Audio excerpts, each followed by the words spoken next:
You know, it's funny. We use the number zero every single day without a second thought. But what if I told you it took humanity over 1,500 years to really wrap its head around the idea of nothing? Okay, let's dive into the fascinating and surprisingly controversial story of zero. It all kicks off with this very simple but really profound question. How in the world can you see something that just isn't there? I mean, how does your brain even begin to process an absence? Neuroscientist Benji Barnett just nails this feeling with his own experience. We've all been there, right? You're looking for your keys and you have that moment where you actively see that they're not on the table. It's not a blank space in your vision, it's a registered not there. And that little cognitive trick right there is where our whole story begins. So yeah, this is way more than just a bird-watching problem. It's a fundamental puzzle for neuroscience. Our brains are amazing at seeing what's right in front of us, but how do we handle what's missing? Well, it turns out that this very human experience is deeply connected to a mathematical one. And this is where it gets really interesting. The theory is that the mental gymnastics required to understand the number zero might use the exact same machinery in our brains as perceiving that absent bird. And if that's true, well, figuring out how our brain deals with nothing could give us some incredible clues about how consciousness itself actually works. But before we get into the brain-bending neuroscience, we gotta take a trip back in time. To really get why zero is such a challenge for our minds, we first need to look at its wild origin story. A story full of practicality, deep philosophy, and, believe it or not, outright rejection. Okay, so let's go back about 5,000 years. The Sumerians came up with this brilliant system called positional notation. It's the reason the 4 in 407 means 400 and not just 4. But this created a brand new problem. What do you do when a column is empty? They needed some kind of placeholder, a way to say nothing here. And in that simple, practical need, the very first glimmer of zero was born.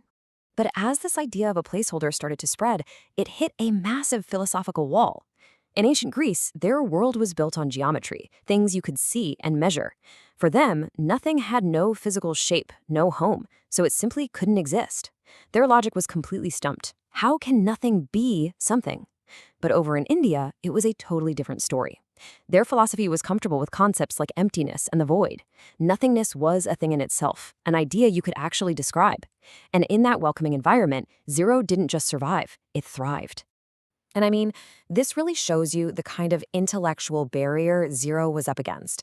The great thinker Aristotle himself, one of the most influential minds in history, basically declared that the concept of nothing was impossible. That philosophical block in the Western world would hold the idea of zero back for centuries. Just look at this timeline. Zero's journey was incredibly long. From that simple Sumerian placeholder, it took until the 7th century for the Indian mathematician Brahmagupta to lay down the rules for how to actually do math with it.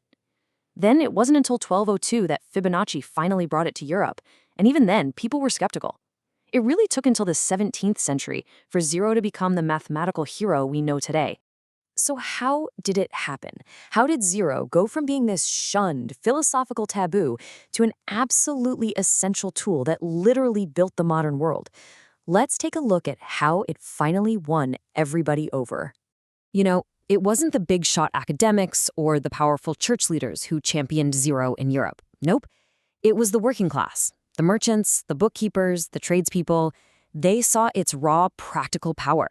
For things like double-entry bookkeeping, where you have to balance credits and debits, zero was an absolute game changer. It just worked. And once it was finally accepted, it completely revolutionized everything. Zero became the absolute cornerstone of calculus, which let Newton and Leibniz describe motion and change. It was essential for physics, for understanding the universe. And of course, it became one half of the binary system, the zeros and ones, that powers every single computer, phone, and piece of tech you've ever touched. Something finally came from nothing. But this great quote from Alfred North Whitehead brings us right back around. Zero is incredibly powerful, but it's also deeply abstract. You can't go to the store and buy zero fish. You can't see it or touch it. So if it doesn't really exist in the physical world our brains evolved to navigate, how do we even handle it? So now that we've got that whole backstory, let's return to our original mystery. Let's look inside the mind's eye and see how we actually perceive this powerful, abstract, and seemingly invisible number. A huge clue actually comes from watching how we learn. I mean, think about it. Little kids can learn to count objects, 1, 2, 3, pretty early on, but they take a surprisingly long time to get the concept of zero. Why is that? Well, check out this experiment. It shows that even tiny 5-month-old babies have a basic grasp of math. You show them one puppet, a screen goes up, another puppet walks behind it, and when the screen drops to reveal 3 puppets, they get confused. They stare longer.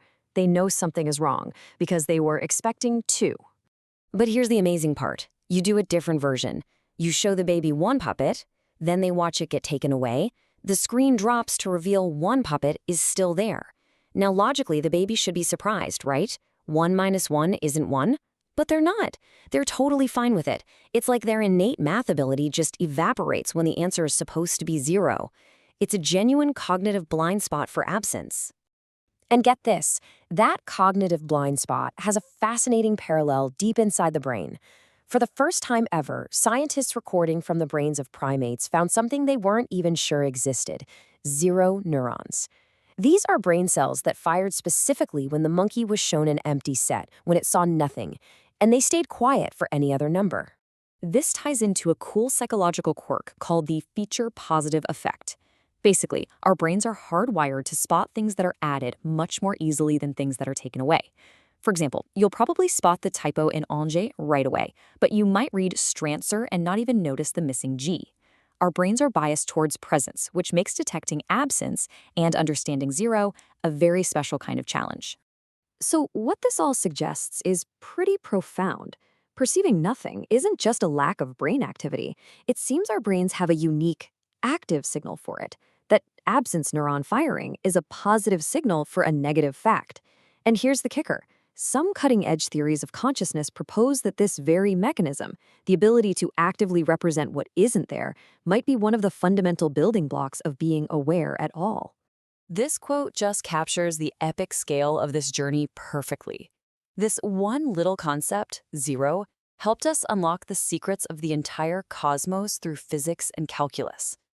And now, it looks like that very same concept might be a key to unpicking the mysteries of our own minds. Which leads us to this powerful, unifying hypothesis. The idea that the brain systems we use for the symbolic, mathematical 0 and the systems we use for perceptual absence, for seeing that the bird isn't in the tree, could be one and the same, the abstract and the real all wired together. And I'll leave you with this one last kind of wild thought to chew on. Recent studies have shown that even honeybees seem to understand the concept of 0. So, if the brain mechanisms for understanding 0 really are tied to the fundamentals of consciousness, what does that imply about the mind of a bee? It seems the story of nothing still has plenty of something left to teach us.